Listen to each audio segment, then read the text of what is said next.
Pinadalan pa siya ng video ni First Lady para sabihin, ito yung tao magbibigay sa'yo ng pera. Na para ma-impluwensyahan din mo mga mahistrado, ay may mga suitcases na dala-dala na ibinigay kay Martin Romualdez. Welcome back po sa Philinfo TV. Once again, ang background po natin ay ang Coron Island sa Palawan. Suportahan po natin ang ating local tourism. Pag-uusapan po natin ay ang mga revelasyon ni VP Sara sa di umano'y pagnanakaw ni First Lady Liza Araneta at si House of Speaker Romualdez. At ang di umano'y pagbabanta niya sa buhay ni BBM, First Lady at saka si Romualdez na rin. Ipapaliwanag po yan ng napakagaling na attorney. Alam ko po napanood na ninyo ito pero kailangan nating ulit-ulitin hanggang sa mapanood ng lahat ng ating mga kababayan. Kung ano talaga nangyayari at kung sino talaga ang nagnanakaw sa kaban ng bayan. Dahil ngayon, ang pinapalabas na magnanakaw ay ang ating Vice President Sara Duterte. Pero ang katotohanan, sila pala. Yung palang mga nasa itaas, mga leader natin ang magnanakaw. Bago po natin pakinggan si Attorney Harry Roque, panoorin po muna natin at balikan yung pahayag ni VP Sara. Ninyong lahat, Martin Romualdez, Lisa Marcos, Bongbong Marcos. Sino ang corrupt? Yung mga congressman na yan na nag-hearing, anong sinasabi nila? Pagkatapos, pag na-off na ang mic, pag wala ng media, pasensya na kayo ha. Kailangan kasi namin ng pera. Mag-eleksyon na kasi.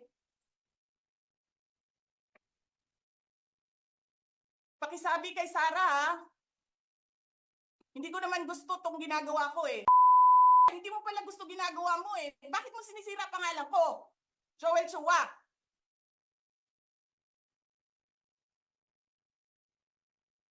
Subukan, masisira ang buhay mo. Ganyan. Ganyan ang bansa. This country is going to hell because we are led by a person who doesn't know how to be a president and who is a liar. Alam nyo anong pruweba ko na sinungaling siya? Tinanong ko, dalawang businessman. Matagal na sa negosyo ng bigas. Because I was concerned. This is a campaign promise. 20 pesos na kilo ng bigas. And so, I really sat down and talked to a businessman. Sabi ko, sabihin mo sa akin, kung magagawa ba yung 20 pesos? Sabi niya, hindi. Napaka-imposibleng gawin yan. Because more than 20 pesos ang cost. Paano ka magbenta ng paluto? So, sinungaling ko. Nagsinungaling ba siya nung sinabi niya? And then he said outright, yes. It's either he did not know what he was talking about, that's so incompetent, or he was lying through his teeth to get the votes of people. Subukan, masisira ang buhay mo. Ninyong lahat, Martin Romualdez, Lisa Marcos, Bongbong Marcos.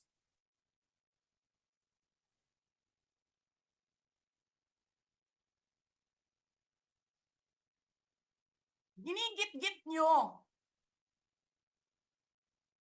yung mga tao ko dyan sa envelope na yan. Lisa Marcos, naalala mo, nagpadala ka sa akin ng video? Sinabihan mo ako saan kukunin ang pera. Pinakita mo ang muka ng tao doon doon sa video message mo. Hi, Nikki. This is she's been working with us for the longest time. We trust her. You sent me written instructions about money. Millions a month. Anong nakalagay doon sa envelope? DepEd. Anong ginawa ko? Binigay ko sa DepEd.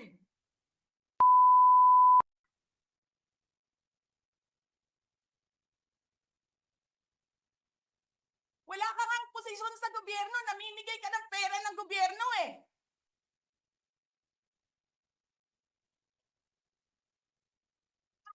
Sisirain mo yung tangal ng mga kasama ko sa Office of the Vice President. Sasabihin niyo sa mga tao, nakaw yan, confidential funds yan. Niwala nga kayong isang proof na confidential funds yan. Naniwala lang kayo sa isang babae. Ang pangalan ni Gloria Mercado na nagsabing confidential funds yan, na hindi niyo nga nilabas, na wala pang confidential funds, meron ng white envelope. Kasi 2022 pa lang, Subukan, may masisira ubos na ang buhay mo. ng pera sa DepEd. Tapos kami yung nagsisinungaling? Nagpipigil ako eh. Kasi gusto ko lang magtrabaho. Gusto ko lang tapusin nyo na yung ng show ninyo dyan sa House of Representatives para makabalik na kami sa trabaho namin.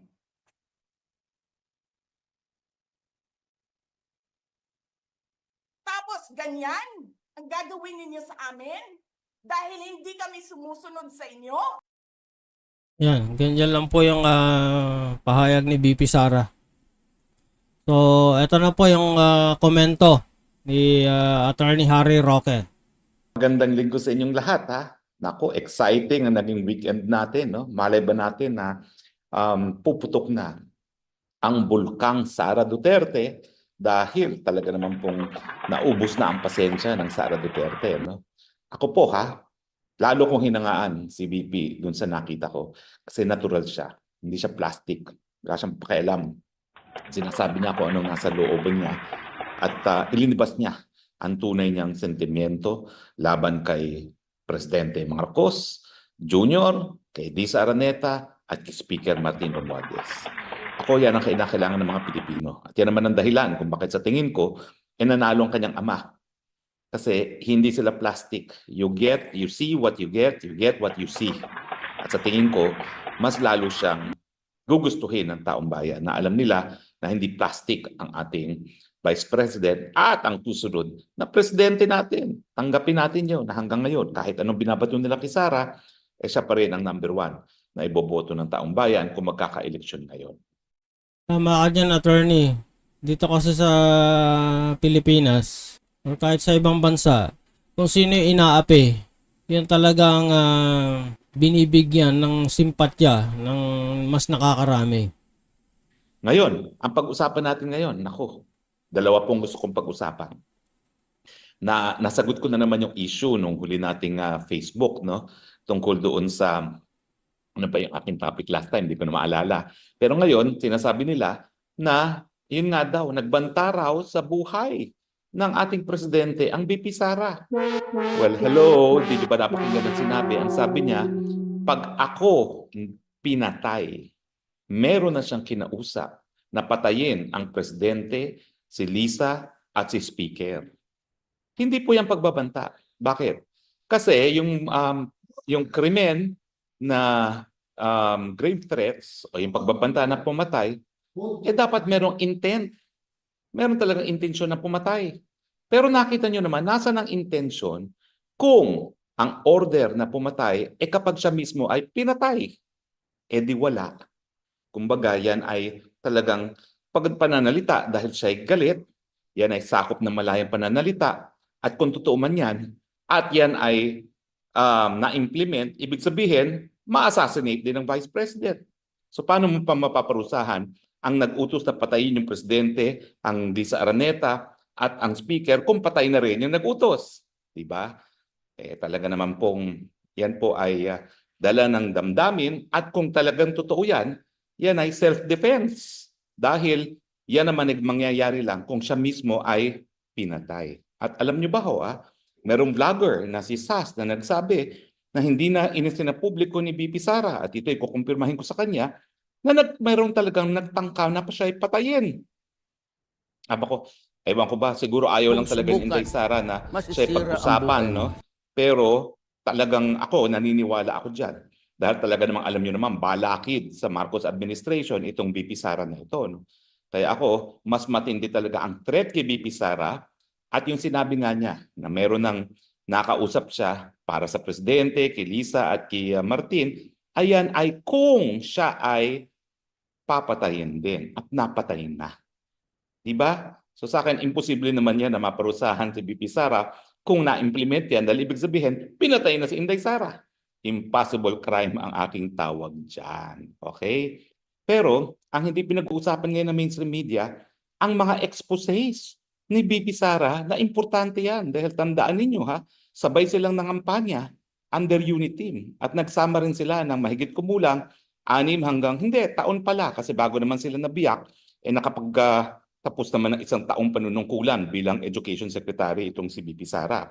So halos mga, sabihin na natin, 2.5 taon na napakalapit na samahan. Sa akin, ang unang-una talagang nashock ako, yung kanyang sinabi na pinadalan pa siya ng video ni First Lady para sabihin, ito yung tao magbibigay sa'yo ng pera. At ang pagkakaintindi ko, yung mga pera na nasa white envelope kasi hindi tinanggap ni BP Sara. Pinamigay niya sa mga tao niya sa DepEd. At bakit? Ang sabi ni Lisa Araneta, itong taong to, hindi ko alam kung lalaki o babae, basta pinakita lang na, sinabi lang daw niya na pinakita yung tao. Bakit mamimigay ng pera? Kasi interested sa mga kontrata sa DepEd. Ang duda ko, long time supplier na yan ng DepEd, para hindi siya mapalitan, ayun, nag-iintriga. Naniniwala ba kayo na si Lisa Araneta ay wala ring natanggap? Hindi ko alam. Pero hindi ako maniniwala na wala rin. Hindi ko naman sinasabi na meron din, no? Malamang attorney, mas malaki ang tanggap niya. Pero the chances are, bakit siya nag-repair ng taong ganyan kay BP Sara? At bakit sa narinig ko, talaga nagdi-deliver ng pera pero hindi tinatanggap ni BP Sara, pinamimigay. Dahil yan ay utos ni First Lady. Ma'am Senator Pia Cayetano, bilang head ng Senate Blue Ribbon Committee, hindi ba dapat imbestigahan natin to? O pangalawa, ito palang pangako ni PBBM sa mulat-mula na 20 pesos na bigas, alam niyang hindi niya madideliver. Kaya galit na galit ang BP Sara at sinabi, piniay pa siya, sinungaling ka. Kasi alam naman pala ni BBM, bago niya ginawa yung pangako na yan, na imposibleng madeliver. So ano nga naman ang tawag mo sa tao na nangangako na alam niya hindi niya madideliver, di sinungaling. Napakasamang Tama ka dyan, attorney. Sinungaling. Maibalik ko lang yung kay Senator Pia Cayetano. Senator, sana paimbestigahan mo yung ibinulgar ni BP Sara. Asahan namin yan. sinungaling yan. Kasi talagang tinaas natin yung pag-asa ng taong bayan na maipapababa ang presyo ng bigas sa ilalim ng unit team, alam naman pala niya, imposible. Siyempre, galit siya dyan. At siyempre, yung pangatlo, yung mga korupsyon ni Martin Romualdez. Alam nyo, bagamat si Sas ang nagsabi dyan at nag-post ng decision mismo ng Delaware Court na talagang merong ebidensya na para ma-impluwensyahan di mo mga mahistrado, ay may mga suitcases na dala-dala na ibinigay kay Martin Romualdez. Ang problema dyan, hindi natin alam kung ano yung suitcases. Pero hanggang ngayon, hindi yan tinatanggi ni Speaker. At yan ay kabahagi ng isang court decision. At ang pagkakaintindi talaga ng hukuman na yon, ang laman ay pera. So hindi na bago yan. Ang unang nag-report yan, isang periodikong Hapon. Pero nakapagtataka ako, bakit hanggang ngayon walang imbestigasyon ng ombudsman? Ang ombudsman, motu proprio, o pwede na niyang imbestigahan yan. Hindi ba napakalaking issue yan na ang nag-report pa niyan ay Japanese media? Mr. Ombudsman, asahan din namin na sana inyong imbestigahan ito. Aligasyon ng korupsyon kay Martin Romualdez. Laban sa mga panahon na yun, kongresista, at kung hindi ako nagkakamali, siya ay majority floor leader ng mga panahon na yun, kaya influential. So yan yung pangatlo niya na revelasyon. At siyempre, ang pang-apat na revelasyon, abay, wala palang accounting ang pag-receive ng mga campaign funds. Ang sabi nga niya, nagrereklamo raw itong si Speaker sa kanya na ang perang natatanggap na kampanya hindi linalabas ng mag-asawang Marcos. At ito namang si Martin Romualdez, nung siya nagreklamo ng kanyan, pinayagan naman ni Inday Sara na lahat ng gusto magbigay sa kanya, kunin niya ng kunin. At walang accounting kung magkano yan. So alam niyo po sa batas, lahat kaming tumakbo merong SOCHE, yung Statement of Campaign Expenditure and Contribution. Tignan natin kung ito ba ay idineklara sa SOCHE. So ang tingin ko nga, yung dineklara ni Presidente na napakababang halaga, hindi po totoo yun kasi talagang bilyon-bilyon para manalo ka ng Presidente. Pero napakaliit ang halagang dineclare niya sa SOCHE. Siguro ipopost ko sa Facebook ko kung magkano yung halagang sinabi di umano na ginastos ng mga Marcos sa kanilang eleksyon at ang konteksto niyan is magkano ba talaga ang pumasok dahil parang walang sense of accounting.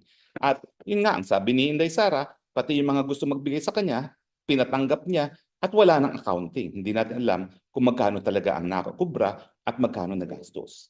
Hindi pa lahat ng bagay yan dapat maimbestigahan. Dahil yan ay gawain ng pinakamatataas na opisyales. Oo, hindi nga opisyales ng gobyerno ang Lisa Araneta, Marcos. Pero noong sinabi niya na may magbibigay ng pera, siya ay First Lady na. Nanalo na eh. Nakaupo na sa DepEd ang VP Sara eh.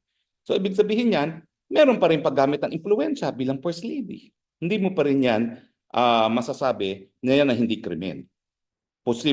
Sa tingin ko, krimen pa rin yan dahil wala namang magbibigay ng pera at the behest ng First Lady. Kung hindi siya First Lady, syempre, di ba? At hindi rin natin alam kung ano yung mga kontrata na yan. Pero dapat siguro, busisiin. At yan talaga ang dapat binubusisi ng ating Kongreso in the exercise of their oversight function. Tama kong, dapat yan ang pinagtutuunan ng pansin ng Kongreso. Ang problema kasi, si Martin Romualdez ang amo nila dyan sa Congress eh. Kaya ang pinag-iinitan nila yung 112 million. Pero ang totoo, ninanakawan na tayo ng bilyon-bilyon. Kaya ng ombudsman.